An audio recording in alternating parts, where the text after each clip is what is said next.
હું તું લાવેલો કે મુઠિયા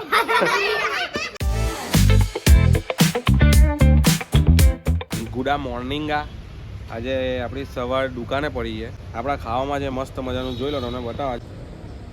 મિક્સ દાળ ભાત વિથ સબ્જી અને ફ્લાવરનું શાક અને દાળ ભાત. તો પહેલાં એ હફલાવી લઈએ. લગભગ દાળ ઘટ્ટી એવું લાગે, બહુ કડક થઈ ગયેલું છે. જો આ ચાલી જાય, આપણે જ કીધેલું હતું કે આવું ભરી આપજો. કેવું કે પેલું ત્રણ વસ્તુનું ટિફિન લાવીએ, હવે એને પાછું વ્યવસ્થિત મૂકવાનું, ધોવાનું, એની કરતાં એક જ વસ્તુ ધોવાનું રહે. એટલે સિમ્પલ વેમાં એક છે. ઘરેથી ટિફિન એટલા સારું લાવ્યા કે ઘરે જાય ને પછી ખવાતું નથી. એટલે કેવું કે અહીંયા દુકાને ખાઈ લીધેલું તો પેટમાં પૈરું ગુણ કરે. આપણે ઘરે આવી ગયા અને સુવાની તૈયારી કરીએ છીએ. પણ આજે આપણે એક ધ્યાન આપણા લાલ રૂમમાંથી વ્હાઇટ રૂમ પર પડ્યું.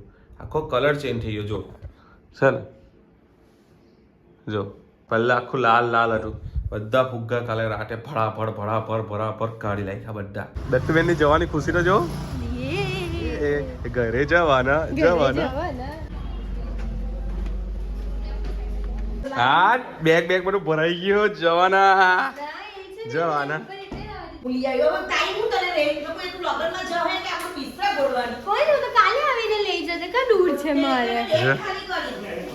આજે એમ બી બેગ ની લઈ જવાય. હા, એટલું આજે એમ બી બેગ ની લઈ જવાય. લગન એટલે તો ફોર વ્હીલ અંદર જ કેવી રીતના લઈને જવા બેગ હારું.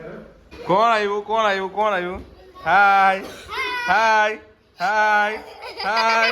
ઓ ડબ્બામાં શું લાવ્યો? પેલા કે થાળી ડબ્બો. થાળી ડબ્બો લાવ્યો. લાલ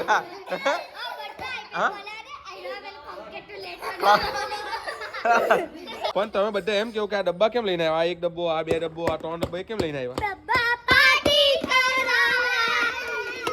પણ મને તો કઈ ખવડાવો, તમે લોકો લઈને આવ્યા તે.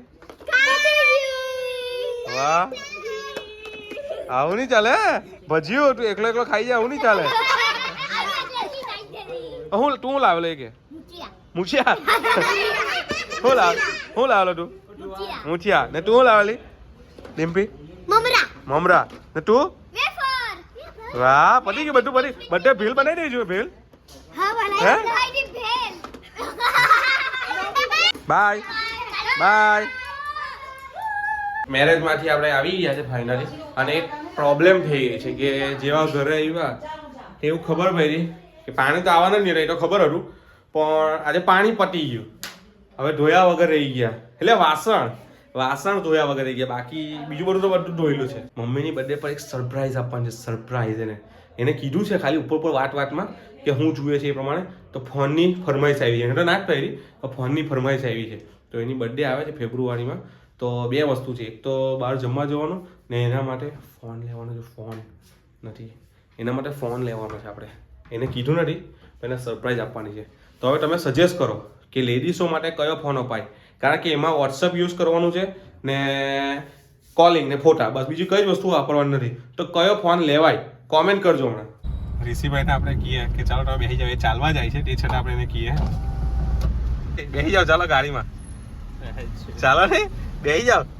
ક્યાં ચાલ્યા તમે? ચાલો તો બેસી જાઓ. હું તમને ડાયરેક્ટ મૂકી દઉં. ભગવાને પગ આપ્યા, બેસી જાઓ ને. તો આજે આપણે આવ્યા છે 2:30 વાગે. 2:30 વાગે આપણે આપણા ઘરે આવી ગયા છે. પણ લાગી છે ભૂખ, એટલે કંઈ ને કંઈ ખાવું પડશે. કારણ કે આજે લગ્નમાં જમેલું હતું 5:30 વાગે. કારણ કે કણબી પટેલના લગ્ન હોય એટલે 5:30 6 વાગે જમવાનું થઈ જ જાય. મોડું 6:30. બાકી 7 વાગે 7:30 જેવા જો તમે આવો તો વાસણ ધોતા મળે કણબી પટેલ. તો આ રીતનું હતું. એટલે ભૂખ લાગી ગઈ છે, વહેલું ખાઈ લીધેલું. તો કંઈ ને કંઈ ખાવું પડશે, નહીં તો ઊંઘ નહીં આવે. તો મમ્મી આજે ઘરે શું બનાવ્યું છે જોઈએ, આપણે કંઈ ખબર નથી. ને ખાય કંઈ પહેલાં પેટ ભરીએ, પછી બીજી બધી વાત. મસ્ત મજાનું ફાઇનલી જમી લીધું. તો હવે મસ્ત મજાનું જમી લીધું છે. હવે થોડીક ઊંઘ આવે એવું લાગે છે. પણ શું કરીએ, હવે ભૂખ લાગે એટલે ખાવું તો પડે જ. એટલે મસ્ત મજાનું જમી લીધું. હવે શાંતિથી ઊંઘ આવે. પેટ ભરાઈ ગયું ને એટલે હવે આરામથી. લોકોને કેવું પેટ ખાલી હોય તો ઊંઘ આવે, આપણને પેટ ભરેલું હોય ને તો ઊંઘ આવે. મારા ઘરમાં બધાને જ એવું છે. ટૂંકમાં પપ્પાને બી એવું છે, ભાઈને બી એવું છે, મમ્મીને બી એવું છે. બધા જ આવી રીતે ખાઈને જ હોઈ જાય. થોડું એટલે એવું નહીં કે પેટ ભરીને, પણ થોડું ખાઈને હોઈ જવાનું ટૂંકમાં, બસ. તો ઊંઘ આવે. ને આજનો વિડીયો કંઈક આ રીતનો હતો. બાકી કાલે છે પાછા મેરેજ, એટલે કાલે બી કંઈક આ જ રીતનું બધો માહોલ હશે. સવારે દુકાને બપોરે લગ્નમાં, સાંજે દુકાને, રાતે ઘરે આવીને હોઈ જાવ. બસ શનિવાર લગીને આવું જ છે. 14 તારીખ લગીને, શનિવાર નહીં 14 તારીખ લગીને. તો જોઈએ જે થાય એ દેખાઈ જાય. બાકી બ્લોગ જો તમને ગમતો રહે, બાકી જો વ્લોગ જો તમને અમારા ગમતા રહે તો ચેનલને સબસ્ક્રાઈબ કરવાનું ભૂલતા નહીં. લાઈક કરજો અને કોમેન્ટ કરી દેજો કે કયો પાર્ટ તમને સૌથી વધારે ગમે છે આખા વ્લોગની અંદર. તો મળીએ હવે નેક્સ્ટ વ્લોગમાં. ત્યાં સુધી બાય.